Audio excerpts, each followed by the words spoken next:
Is this episode 2 of Hockey Night? Technically, it might be. Yeah. It's an official episode. Coming off of episode 1 in a nice polished studio.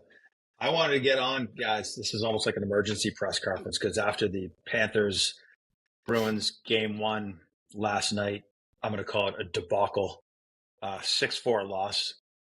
What a fucking mess. I mean, I think from the minute the puck dropped, you could see the difference between the two teams, in my opinion. It was extremely sloppy on the Bruins end. And the Panthers just have this forecheck that is relentless. Their size, strength, speed, just their resolve to want to get on the puck is present. And the Bruins just look lost, my opinion. Yeah, no, I mean, my expectations honestly weren't crazy high just because banner night for Florida, that place was packed. The energy was so high there, and I was going into it. I was a little nervous. I mean, we're coming off of all the Swayman drama, a bunch of new guys, a bunch of younger guys. So I didn't have the highest expectations, but even then, obviously seeing what happened, like Florida jump out the gate with that forecheck, and I had high expectations. I did not. Well, the reason why I'm saying that is if you look at what we've added to the blue line, and then all of the Joe, you even said it in a recent post that their decor has got size now, and it's really what I think what everybody expected in terms of last year against the Panthers. Their D was exposed, and now you add some size and strength, the expectations might have just been low because as a Boston fan, kind of being a little frightened by the Panthers right now, and again, like banner night and the energy in the building, I was like, I wasn't expecting a crazy amount out of Boston, and then it was rough, like I said, with that energy in the building. So I knew it was going to be a tough one coming out. I might be in the minority here, but when the schedule got released in the spring or in the early summer, I saw this coming then. I knew banner night. We know what the Florida Panthers are all about. You could tell they had an extra jump right from the get-go. I was actually pleasantly surprised that it was only a 2-goal game, especially given Korpisalo starting, everything that had happened in the offseason with Swayman. I not concerned at all for the Bruins season for this team. I was fully expecting them to get run out of that building. Kind of enjoyed the fact that they made it close at the end. Well, Brandon, it was a 2-goal game at the 8-minute mark, and they were outshot by 9 goals. It was 10-1 on shots. That's awful.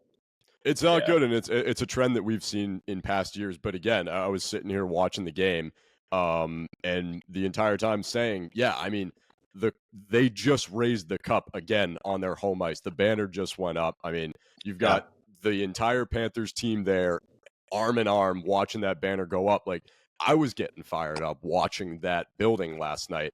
You just have to expect that there's going to be an added jump from that Florida team. It definitely stymied Boston. We didn't have a response. But again, I wasn't worried. I think the sample size for this Bruins season will come. You weren't shocked? I know you weren't worried. I don't know if I'm worried, but dude, that was a fucking mess last night. I mean, it was so frustrating. I don't know if I'm worried about. They were, I mean, obviously the goal after goal, but I was more pissed about just seeing on the blue lines and the turnovers, and like they're breaking down, the D are breaking down on the forecheck. I agree. Bigger guys that were supposed to step up, not to slander anyone, but a lot of these guys were like losing pucks at their feet, had their head down, getting forechecked the hell out of, and I was like, it just looked like a mess, like down in our end. Yeah, I wanted to say, like, I think that it's just one of those things. You're coming out of the gate, and like, I hate to beat the dead horse here, but you're coming out of the gate. These guys are raising the banner. They're all fired up. You got these contract negotiations that have just been slandering the team all week, and then you're starting the guy that everyone was worried about starting and getting the other guy signed. Like, it's just, you have a guy with low confidence coming in as the goalie. And I thought, I don't think it was the goalie, Dylan. Yeah, same as me. Either. I think he did well, but he's just getting bombed right away because of these like Joey was saying, these turnovers, sloppy play.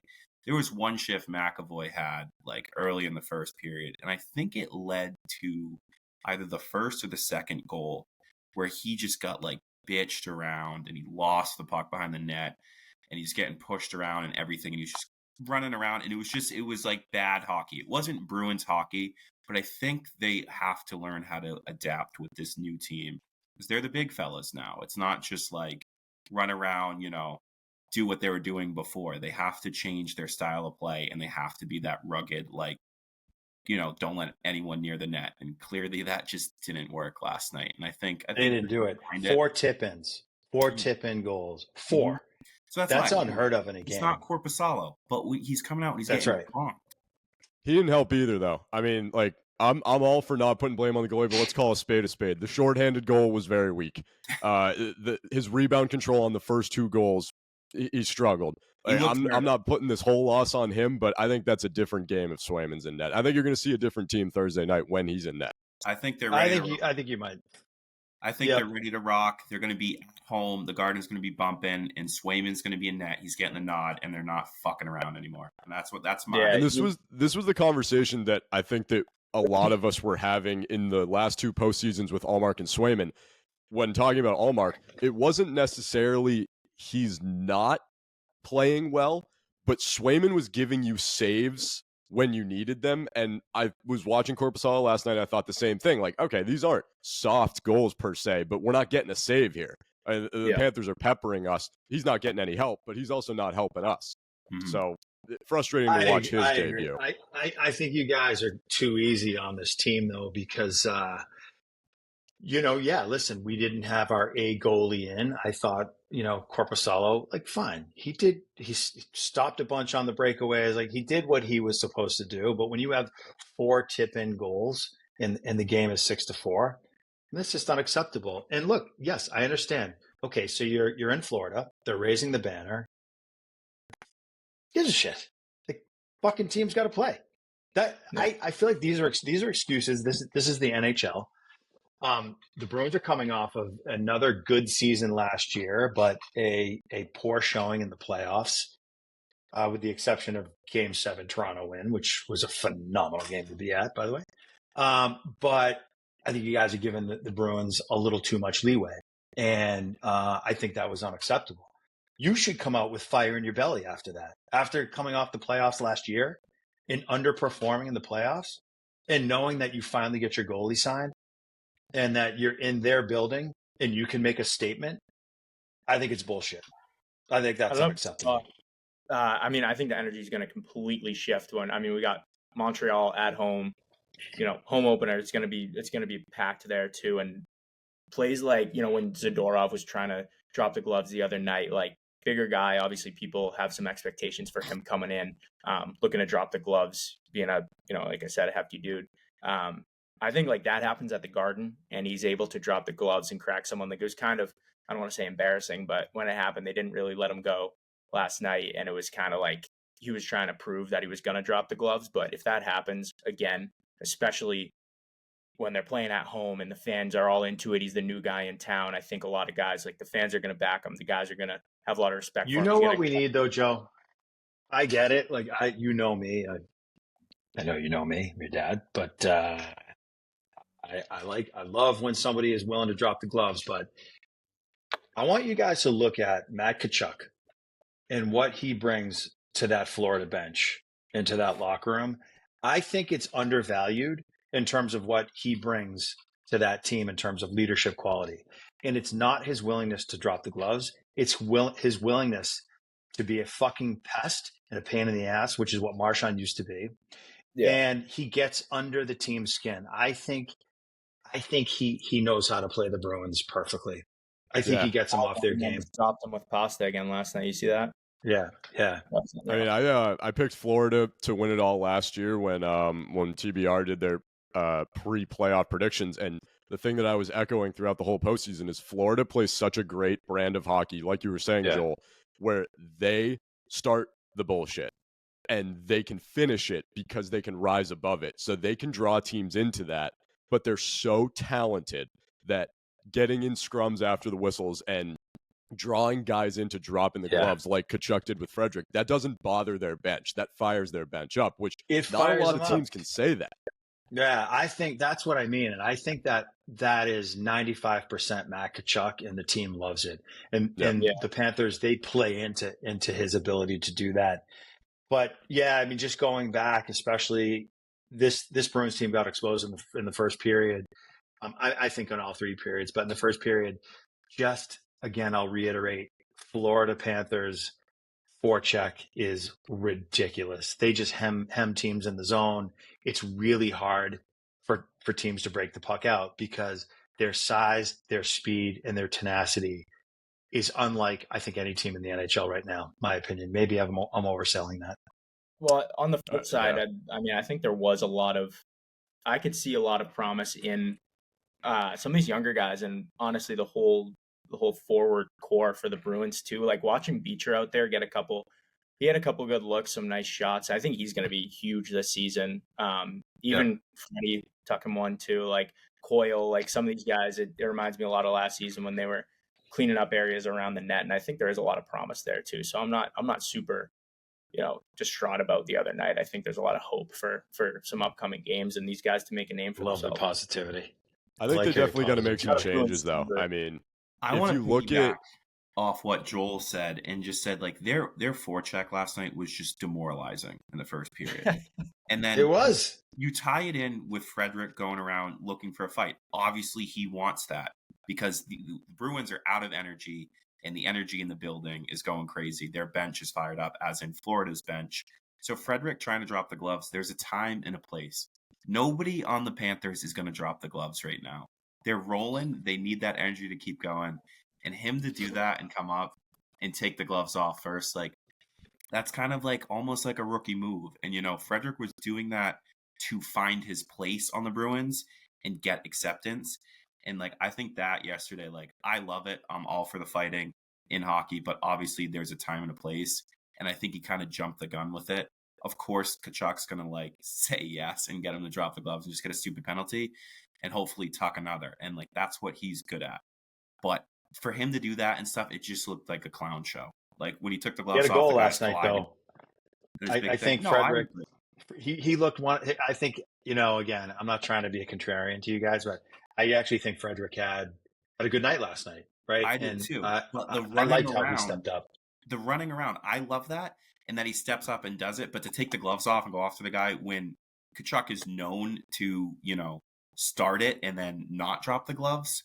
Trying to draw that in. It was at the wrong time. And it was just like, oh my God. It was just embarrassing to watch.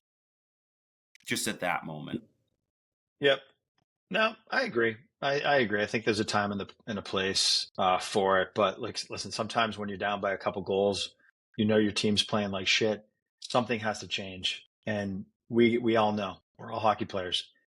Sometimes you have to drop the gloves in order to find a body. Find a body, make them come after you. Get the bench going, right? Do something to change the momentum of the game. And so I don't have a problem with the way Frederick handled that and the fact that he was one of three that scored a goal. I think the 6-4 score was not indicative of the game.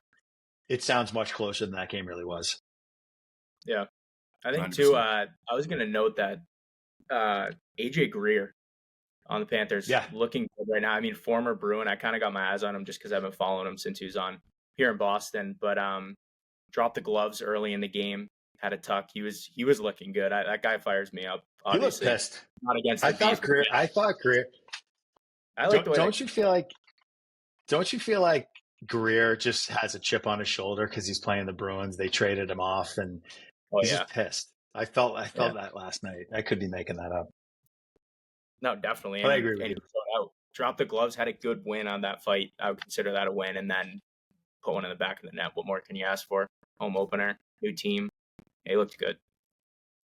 Brendan, prediction for Bruins season this year. You said you're not worried. You feel like I'm not this worried, season is. Yeah, I mean, I 3 days ago I had them winning the division. I still do. They got to make changes, though. I mean, last night's lineup, I don't think you're going to see that lineup pretty frequently. The bottom six needs to get a little bit more score heavy, for lack of a better term. I think Patra out with the injury. They're being conservative with him, given what happened last year. Tyler Johnson released from his PTO. They're probably going to sign him. Similar situation to Heinen last year. He's got to get into the lineup. He can add depth scoring. I mean, we added some big names in the offseason, but people are kind of overlooking the lack of depth scoring and how many guys from that middle six we had leave the team. Hein and Jake DeBrusk. Those are guys, and those are added, 30, 40-point seasons that you're going to be missing. So I think the biggest takeaway from last night was just the bottom six needs to be rounded out a little bit more offensively.